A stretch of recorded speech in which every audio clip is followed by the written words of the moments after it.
So today we're going to pot, and not literally we're going to pot, but we are going to pot up some plants for you.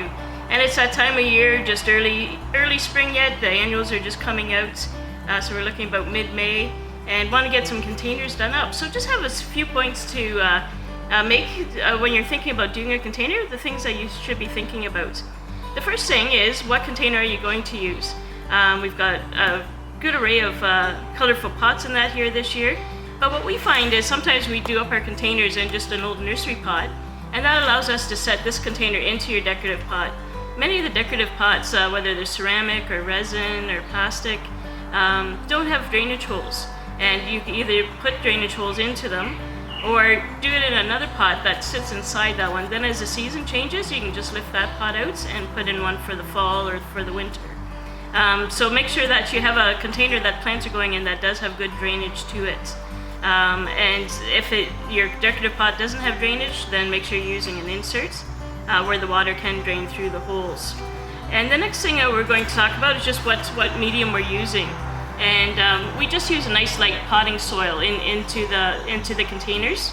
You can either get potting mix or potting soil.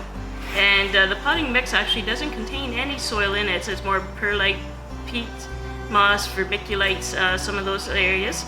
I like using a potting soil. It's just a little bit heavier, but it still allows for good drainage in the containers.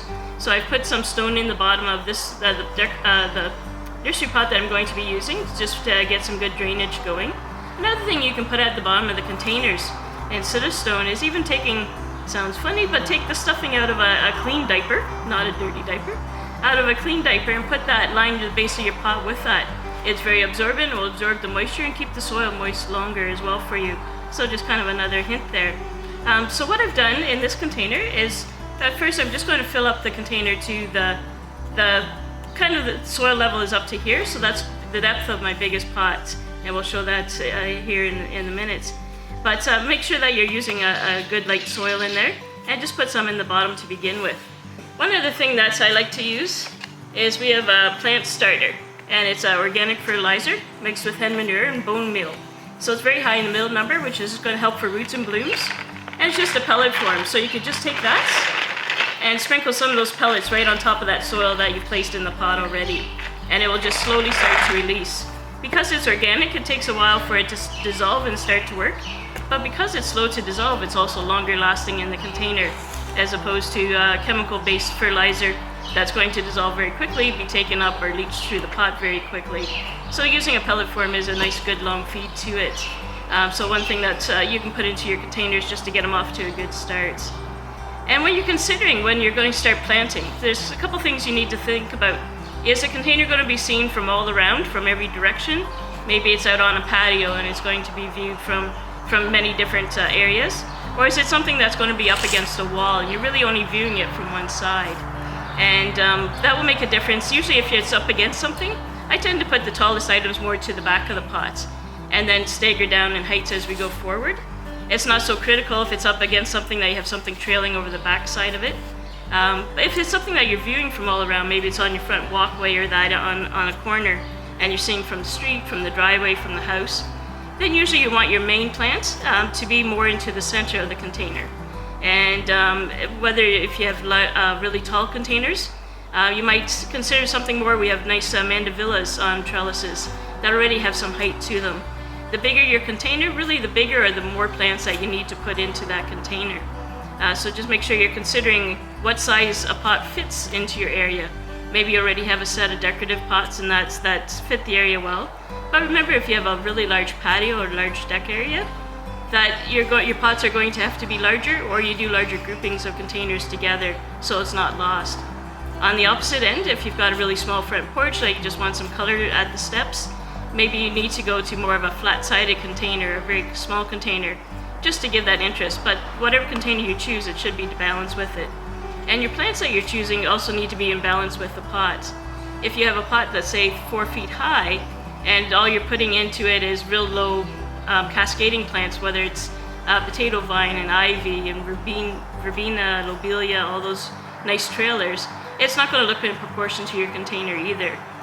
So consider what pot you're going to be putting your planter into, and make sure that it is to scale with what you're doing there. So taller container, you need more height to it. Just a low container, hanging basket, you can just do more trailers. So keep that in mind as well. And the one thing you have to remember when you're putting plants in for your container is that they can go in pretty tight together. It's not like a garden where you're waiting for them to reach mature size. They're only going to be in there together 3-4 months. And so you don't need to leave a lot of extra rooting space for the plants. So instead of waiting till July or August for your container to start looking nice, you want to put the plants fairly full to begin with to give it more of that instant look.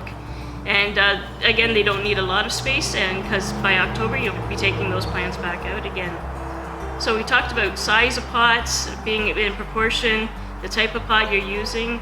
If you're going to be planning on leaving the container outside for the winter time, you want to make sure that it's something that can tolerate the cold, freezing temperatures.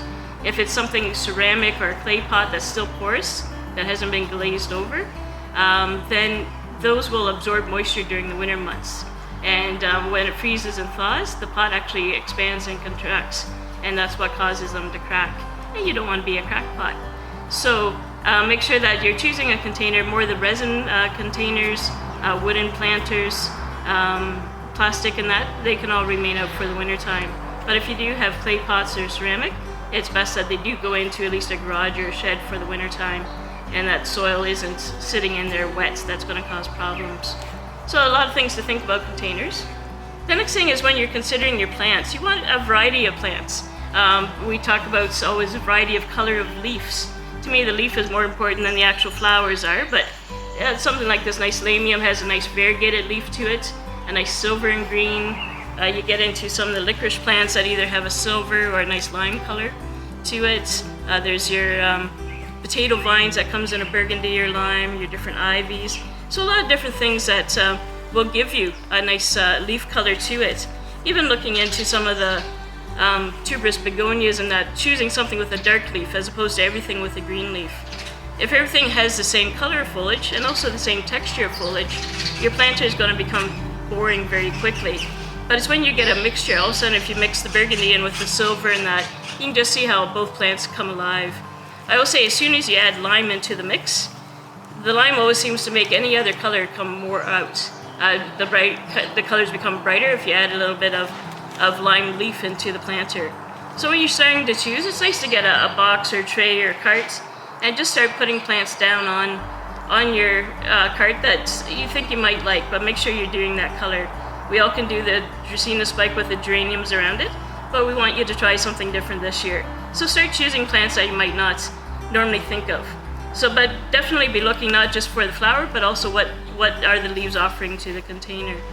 The next thing you want is a variation of different flower shapes and colors. For flower shapes, you can get into, like the zinnias kind of have that medium daisy kind of size to it. We have a nice French lavender here, which is a very unusual flower shape. We have lobelia that has a very fine flower to it. Or you can get something like the gerbras that will get you a larger flower. So there's many different shapes of flower, and that's what's going to start adding some interest in your planter for you as well. So if everything was a daisy shape or that, again, your planter would just become a mishmash of things.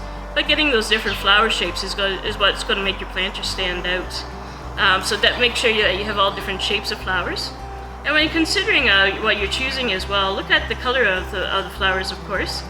If you choose cool colors, they're more relaxing overall. They're going to make a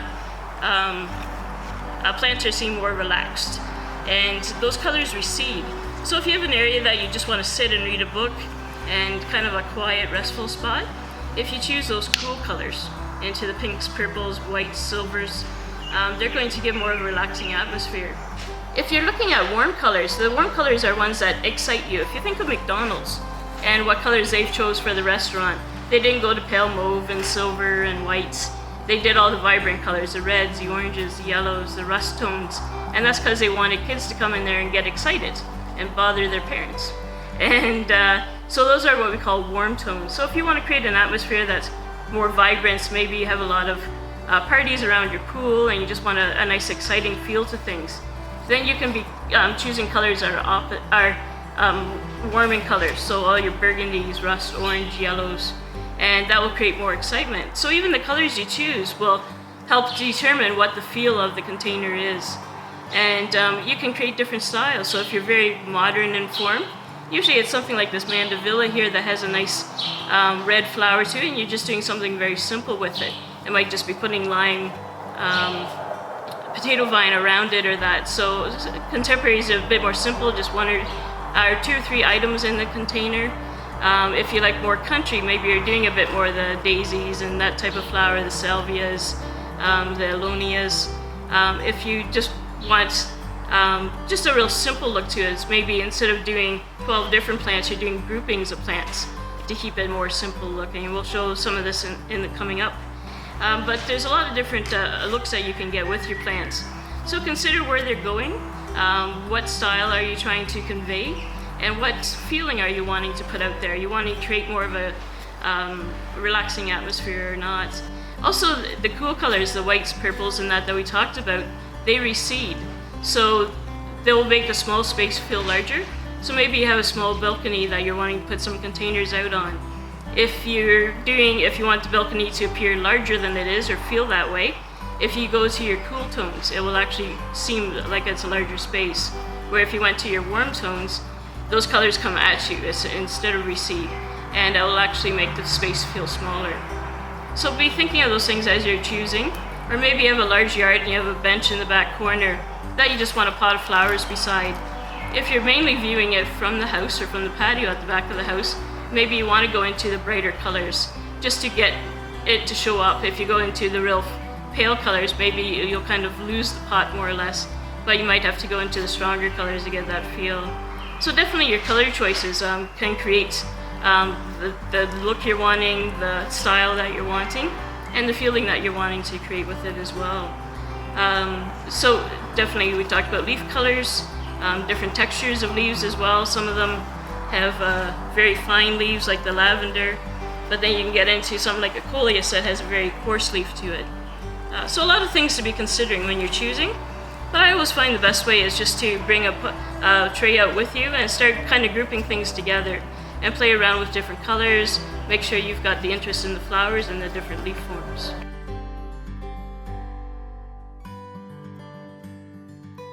So today I would like to show you a shade container and what plants can work. A lot of people have difficulties finding things that will work in the shade and do well.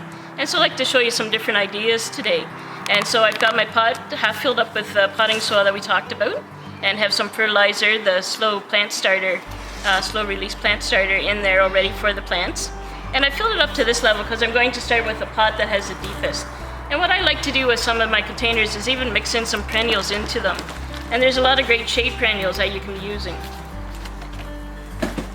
And the one thing you want to remember is once you've slid them out of their pots, you just want to kind of break up that root ball a little bit. Just take your fingers, and the roots have been starting to grow in that same pattern, and you just want to break them out of that pattern. So just by loosening them up, we'll get them going into the other soil.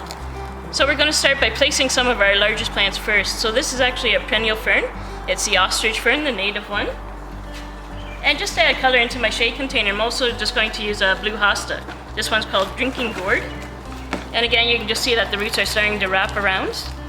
So we're just going to take our fingers and just loosen that up a little bit. And again, like I said, don't be afraid to put plants close together in there. They're not going to be in there long.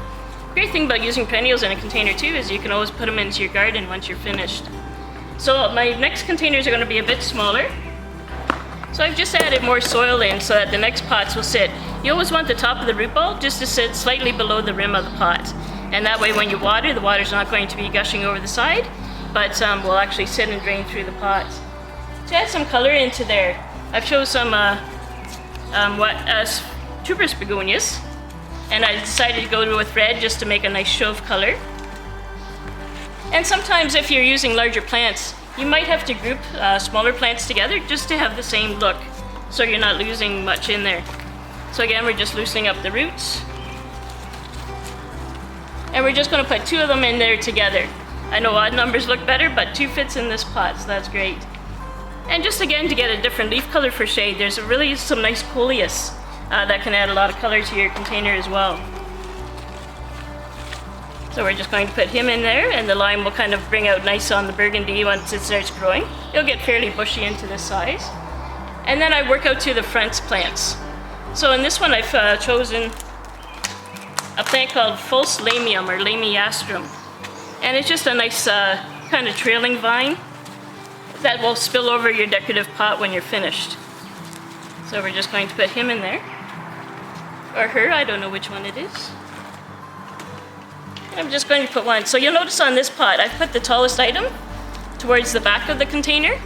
So this is probably going to sit up against a wall or maybe a fence or that. And then we've got different colors and textures going. We've got the hosta, which is going to get to be quite a size leaf. I have the finer fern into there. The begonias are offering a little bit larger size leaf to it. The coleus as well will add a bit coarser texture. Lamium's kind of a medium texture to it. And just thought the lobelia does really nicely in a shady spot as well. And it will trail over the sides as well. So something very simple like that will fill in nicely, given a couple of weeks of growth in that. And give you lots of color. So we've got some burgundy, we have some lime, we've got silver, we've got a blue, we've got light green. So even if nothing is in bloom in there, it's still an attractive pot. We've got coarse and fine textures. We have frilly flowers, we have the larger flowers that will be coming out on the begonias. And then the hosta will also send up some purple spiked flowers as well throughout the summer. So we've got all the varieties in that we call. And then what we do now is just fill up in between the root balls. So we didn't fill the pot first and try to ram the root balls into the soil. We're just filling up the soil as we go. And then we'll just finish in around the edges and make sure that there's soil in between all these root balls. If you were doing this and it was going to be more of a round planter that's being seen, I'd probably just repeat some of these same plants as trailers on the other side. But if it's going to be up on against one side, that's all that takes to it. So we've used, about 7 plants in this size of pot. And then the plan for this pot is that it'll sit into a nice decorative pot. Maybe I'll show you a picture of that as well once it's in the pot. But it will be something that gives you color all summer long. We've already fertilized it, so that fertilizer will last for several weeks. And maybe you want to fertilize it again going into late June, early July. And that's about all that it takes. Deadheading flowers during the summer to keep it blooming nice and very low maintenance, and we'll take a nice shady spot.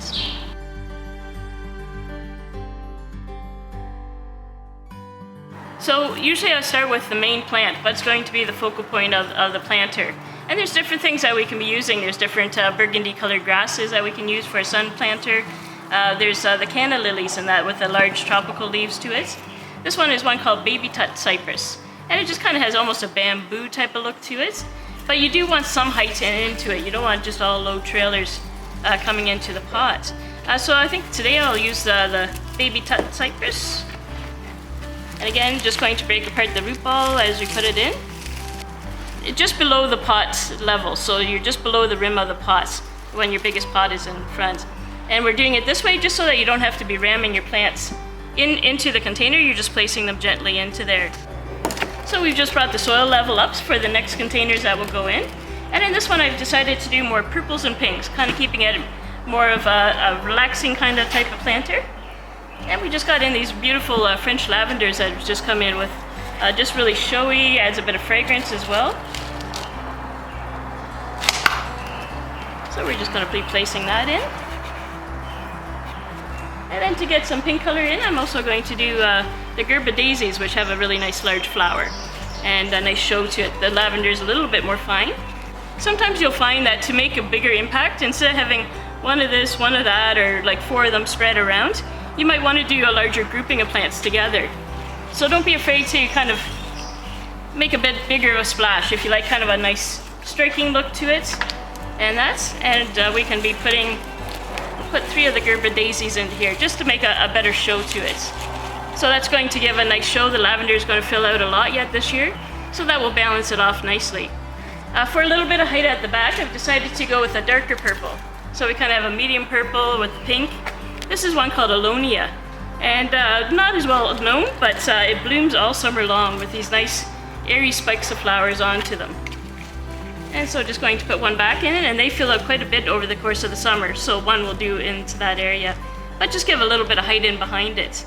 And then we need to bring in some leaf color. So far we have a little bit of silver with the lavender, but everything else is green. So this is where I'm going to bring in everything, all the colors become more vibrant as soon as you put some lime color into it.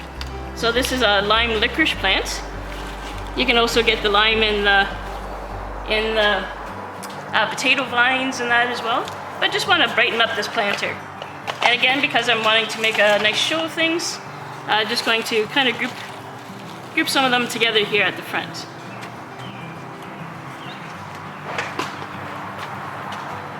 And we'll put one off to this side. So you can just see how much more vibrant the colors look as soon as we add that lime into there. And for some more trailing plants, I've chosen the Million Bells, a nice medium pink one. So just bring on our pinks and purples.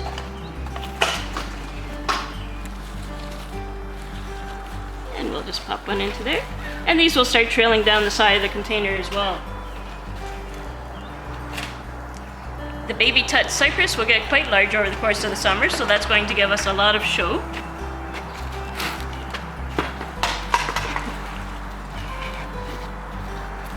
And just kind of mixing in the front. So again, you can just see how vibrant the colors are coming. Definitely if we wanted to be adding more trailers in, could add a little bit of a purple in with the trailing verbena, maybe off to the side here.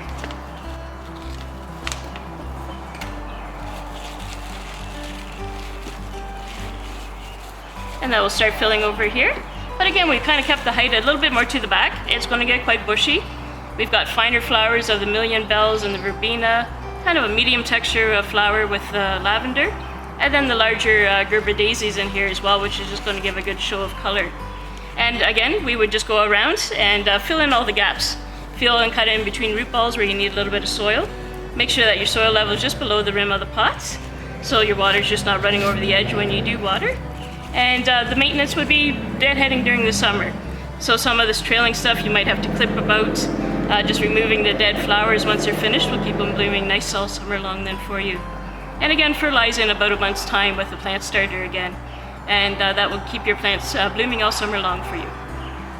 And remember with your planters, you can also be adding in your own finishing touches to them.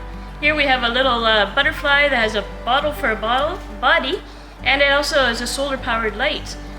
So if you have it on your back deck or patio and you just want a little bit of light around you, you can always be adding stuff like that into there. Or maybe you love little bunnies coming and eating in your garden, and we could also tuck a little bunny in there as well. So add your special touches in it. It's what makes the planters unique and makes them yours.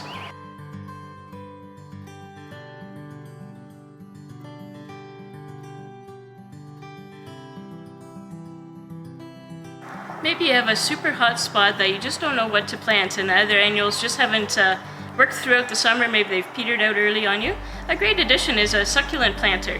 We usually do them more into a bowl type of garden because they don't need a lot of rooting space. But there's so many different plants that can be used. You'll see some hens and chicks in there, even some like golden creeping jenny. This is a dwarfameria or thrifts. And we have some scotch moss and that in here, some sedums. So a lot of different plants that do like hot and dry. So you always struggle, maybe you go away for a few days a week and you wonder what kind of planter that you can have that doesn't require a lot of watering. And a succulent planter just might be your trick. We have so many different plants to choose from. Some of these are perennials, some of them are annuals, like this mangave in the center with a really nice speckled leaves to it that can add a lot of interest and that to it. You can even be putting some decorative stones just over the top. And that just kind of adds to the look of the succulent planter, but it also kind of shades the soil so the sun isn't hitting the soil directly, and you can retain the moisture in the container better. But consider that if you've got a real hot spot, or maybe you just want to get that kind of Arizona type of look into your garden, if you like that tropical effect, it is a great way to add this into your garden as well.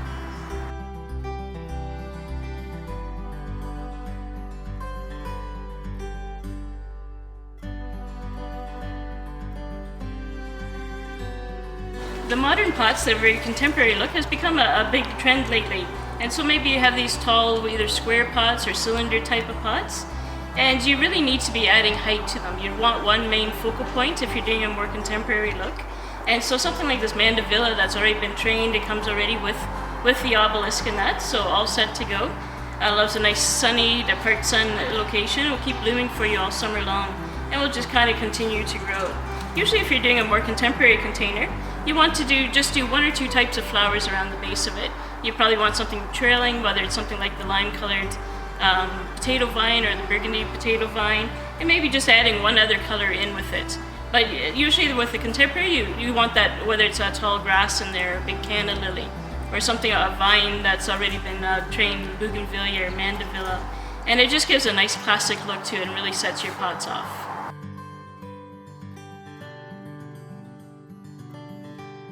Maybe you're living in an apartment and only have a balcony, or just have a townhouse with a small patio out back.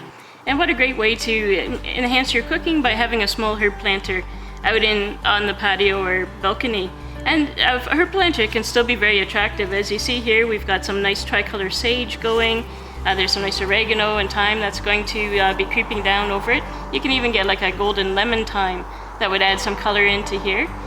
We've got rosemary, we've got parsley, almost all the herbs you need to know. If you're doing your own, you can always be adding in a little bit of color with this pretty lavender that we have in, French lavender, very nice scent to it. You can be using the flower petals in that as well to make teas and that with.